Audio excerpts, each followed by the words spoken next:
If you have lost water, should we turn our valve off at the meter to avoid the possibility of pipes freezing and then breaking when pressure is restored?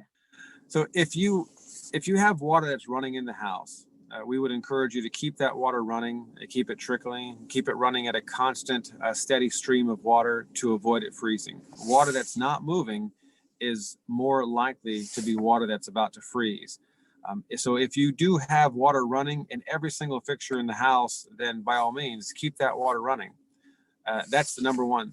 But if that water has slowed down to a trickle, now we're getting nervous. If the water has completely stopped, now we want to change directions.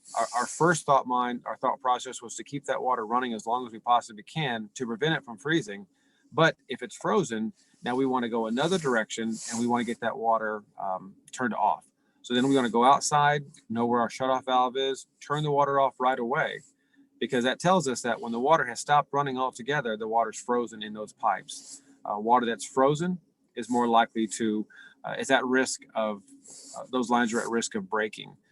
So eventually, a frozen water line is going to thaw out. So when it does thaw out, we've got pressure coming in behind it now because the water's turned on at the city. So we want to get out there and turn that water off right away.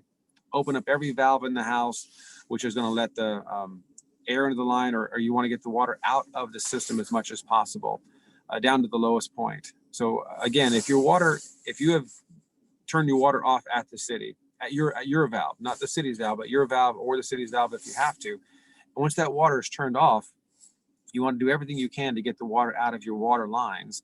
And the way to do that is open up everything. Open up everything, which is going to include your exterior faucets. Open those up as well. And hopefully you can get the water coming out of that, which is no longer under pressure at this point. It's just the gravity of the water inside the lines. So at this time, you're just trying to get as much water as possible out of your lines so that water doesn't have you lower the risk of the water that's in the lines of freezing.